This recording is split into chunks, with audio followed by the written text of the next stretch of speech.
नमो नमः. मी दया जोशी. संस्कृत अध्ययन या यूट्यूब चॅनलवर आपल्या सगळ्यांचं स्वागत. आज आपण पाहणार आहोत इयत्ता 9वीचा रम्य संस्कृतम या शीर्षकाखालील क्रियापदं किं कथयति हा पाठ. पश्यन्तु तर्हि छात्राः अत्र अस्य पाठस्य स्पष्टीकरणं पाठे यद् दत्तं वर्तते तदाधारेणैव अहं करोमि. छात्राः यूयं सर्वे जानीथ यद् वाक्यस्य पूर्तिः क्रियापदेनैव भवति. यदि तत्र क्रियापदं न वर्तते तर्हि किं वक्ता किं वक्तुम् इच्छति तद् वयम् अवगन्तुं न शक्नुमः. तर वक्त्याला काय म्हणायचं आहे हे आपल्याला क्रियापदावरून लक्षात येतं. जर वाक्यामध्ये क्रियापद नसेल तर आपल्याला ते समजत नाही. अर्थात काही वाक्यांमध्ये क्रियापद वापरली जात नाहीत, परंतु काही वाक्यांमध्ये क्रियापदानेच पूर्ती होते, त्याशिवाय आपल्याला लक्षात येत नाही. तर अस्तु तर्हि पश्यामः. क्रियापदम इति वाक्यस्य महत्त्वपूर्णम अंगम. क्रियापद हे काय आहे? वाक्याचं महत्त्वपूर्ण अंग आहे. जर क्रियापद असेल तर वाक्याची पूर्ती होते आणि अर्थ कळतो. बघा, बालकः ग्रंथम या वाक्यातनं काही कळतं का? पठती, पश्यती वा आनयती, नयती. जर क्रियापद असेल तर लक्षात येईल की नेमकं वक्त्याला काय म्हणायचं आहे. म्हणून क्रियापद हे जे आहे ते वाक्यामध्ये त्याची अतिशय महत्त्वपूर्ण भूमिका आहे. तर बघा, तुमच्या पाठामध्ये जे काही दिलेलं आहे त्या आधारानेच याचं स्पष्टीकरण होणार आहे. मला असं वाटतं इतर काही संदर्भ देण्याची यामध्ये गरज नसावी. बघा, बालकः ग्रंथम पठती इति वाक्ये पठती इति क्रियापदम. आता तुम्हाला आतापर्यंत तुम्ही 8वीला त्यानंतर आतापर्यंतचे जे पाठ तुम्ही बघितले आहेत त्या सगळ्यांमध्ये क्रियापद होती. म्हणजे क्रियापद हे काय आहे वेगळं तुम्हाला सांगण्याची गरज नाही, की ज्याच्यावरनं एखादी क्रिया आपल्याला कळते त्याला क्रियापद असं म्हटलं जातं आणि वाक्याचा बोध होतो ते क्रियापद. तर बघा, ग्रंथम पठती या वाक्यामध्ये पठती हे क्रियापद आहे. त्यानंतर बघा खाली काय दिलेलं आहे, तेन कस्य बोधः भवति. कशाचा बोध होतो? तर ही कस्य बोधः भवति तत् अधोभागे लिखितं वर्तते तद्वयं पश्यामः. बघा, पठनस्य क्रिया, त्यानंतर पठती या क्रियापदावरून आपल्याला काय काय समजतं आहे? तर पठनस्य क्रिया म्हणजे पठनाची क्रिया होते आहे. त्यानंतर परस्मैपदम म्हणजे त्याचं पद कळतं आहे. त्यानंतर प्रथमः पुरुषः म्हणजे पुरुष कोणता आहे ते कळतं आहे. त्यानंतर एकवचनम ते क्रियापद कोणत्या वचनामध्ये आहे. त्यानंतर लटलकार म्हणजे कोणत्या लकारामध्ये आहे. त्यानंतर धातोः गणविकरणम म्हणजे धातूचं गणविकरण जे आहे, जसं की आता पठती ह्याच्यावरनं पठ हा कोणता धातू आहे तर पहिल्या गणाचा आहे, त्यामुळे त्याचं गणविकरण काय आहे? त्यानंतर कर्तुः पुरुषः वचनमच. त्यानंतर कर्त्याचं पुरुष आणि वचन कळतं आहे. जसं की बरेचदा काय होतं की म्हणजे कर्ता वापरण्याची गरज नसते वाक्यामध्ये. जसं की पठामी असं म्हटलं तर लक्षात येतं की याचा कर्ता काय आहे? अहम. त्यानंतर पठसी वा म्हणजे असं मी प्रश्न विचारला आहे, पठसी वा म्हणजे ह्याच्यावरनं लक्षात येतं की याचा कर्ता काय आहे? त्वम. म्हणजे बरेचदा वाक्यामध्ये कर्ता जरी नाही वापरला तरी फक्त क्रियापदावरून त्याचा कर्ता काय असू शकतो हे आपल्याला लक्षात येतं. अर्थात संस्कृत भाषेमध्ये तशी व्यवस्था असल्यामुळे, जसं की आपल्याला जर फर्स्ट पर्सन जर असेल तर त्यासाठी आपण उत्तम पुरुषाची क्रियापदं वापरतो. त्यानंतर सेकंड पर्सन त्यासाठी मध्यम पुरुषाची क्रियापदं वापरली जातात आणि थर्ड पर्सन जो आहे त्याच्यासाठी प्रथम पुरुषाची क्रियापदं वापरली जातात.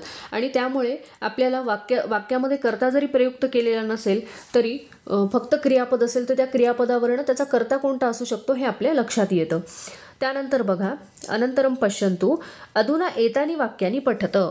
तुमच्या पुस्तकामध्ये काही वाक्य दिलेली आहेत ती आपल्याला वाचायची आहेत. बघा, बालकः ग्रंथम पठति, बालकौ ग्रंथम पठतः, बालकाः ग्रंथम पठन्ति, अहम ग्रंथम पठामि, त्वं ग्रंथम पठसि. बघा, एतेषु वाक्येषु क्रियापदं कर्तृपदस्य पुरुषं वचनं च अनुसरति. आता या वाक्यांमध्ये म्हणजे आत्ता जी मी वाक्य वाचली आहेत त्या वाक्यांमध्ये क्रियापद जे आहे ते कर्तृपदस्य म्हणजे कर्त्याचं पुरुष आणि वचन याचं अनुसरण करतं. तर यदि कर्तृपदम परिवर्तते, जर कर्ता बदलला तर ही क्रियापदम अपि परिवर्तते, तर क्रियापदामध्ये सुद्धा परिवर्तन होतं. अतः कर्तृप्रधानानी वाक्यानी इमानी, आणि म्हणून ही वाक्य कशी आहे, कर्तृप्रधान. आता मी तुम्हाला यापूर्वीच सांगितलं आहे की कर्ता जर अहम असेल तर त्याच्यासोबत आपण काय वापरणार, उत्तम पुरुष एकवचनाचंच क्रियापद वापरणार, जसं की अहम पठामी. पण जर कर्ता द्विवचनामध्ये असेल तर आवाम पठावह, वयम पठामः. त्यानंतर त्वम पठसी, त्वम करोषि, अशा प्रकारे. तर कर्ता आणि त्याचं वचन जर बदलत गेलं तर त्यानुसार क्रियापदामध्ये बदल होणार. हे तुम्हाला माहीत आहे कारण तुम्ही 8वीला हे शिकलेले आहात. अग्रे किं दत्तमस्ति पठति इति क्रियापदस्य श्रवणेनैव कर्ता प्रथमपुरुषस्य एकवचने इति ज्ञायते. बघा की पठती ह्या क्रियापदाच्या ऐकण्यानेच कर्ता जो आहे तो प्रथम पुरुष एकवचनामधला हे लक्षात येतं. मी तुम्हाला सांगितलं की पठामी असं म्हटल्यानंतर त्याचा कर्ता अहम असणार हे आपल्या लक्षातच येणार. पठावह हे ऐकल्यानंतर त्याचा कर्ता जो आहे तर तो द्विवचनामध्ये आहे, उत्तम पुरुषाचा आहे हे आपल्या लक्षात येणार. त्यानंतर बघा तथैव पठामी इति पदेन कर्ता उत्तम पुरुषस्य एकवचने इति स्पष्टं भवति.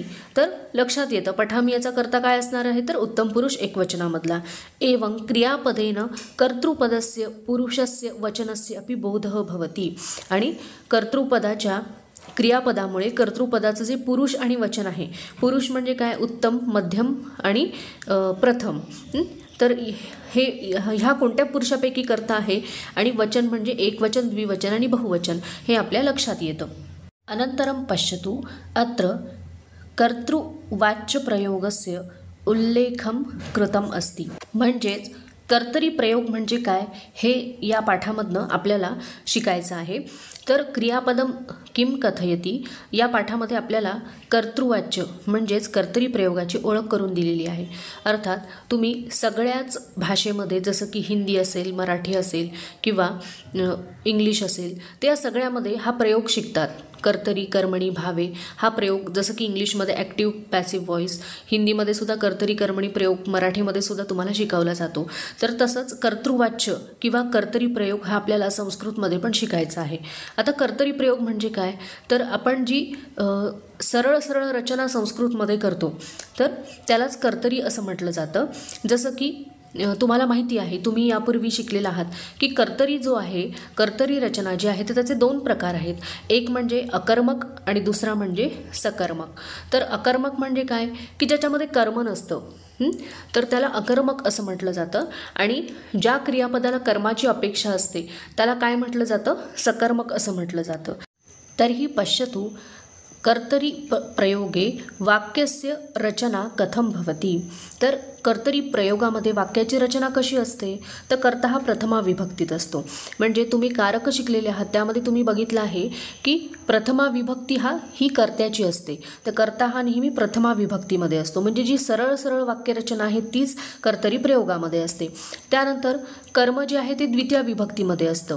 जर सकर्मक असेल तर कर्म हे द्वितीय विभक्तीमध्ये असतं, आणि जर अकर्मक असेल तर कर्माची काही गरजच नाही आहे.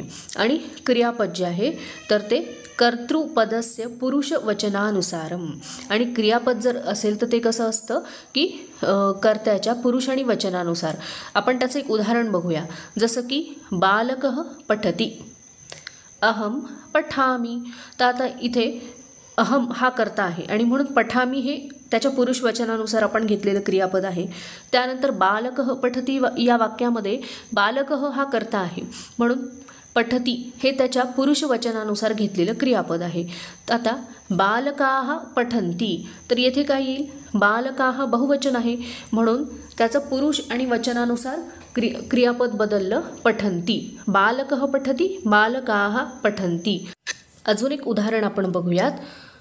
त्वम पठसी, युवाम पठथः. तर बघा कर्ता जो आहे त्वम, त्यामुळे मध्यम पुरुष एकवचनाचा आपण क्रियापद येथे वापरलं, त्वम पठसी. पण द्विवचनाचा प्रयोग जेव्हा झाला युवाम, त्यावेळेला आपण पठथः असं क्रियापद तेथे वापरलं. तर मला असं वाटतंय की ही जी उदाहरणं मी दिली त्यावरून तुम्हाला कर्तृपदस्य पुरुषवचनानुसारं क्रियापदम कथम परिवर्तते. तर हे तुमच्या लक्षात आलं असेल की कर्त्याच्या पुरुषवचनानुसार क्रियापदामध्ये कसं परिवर्तन होतं हे तुमच्या लक्षात आलेलं असेल.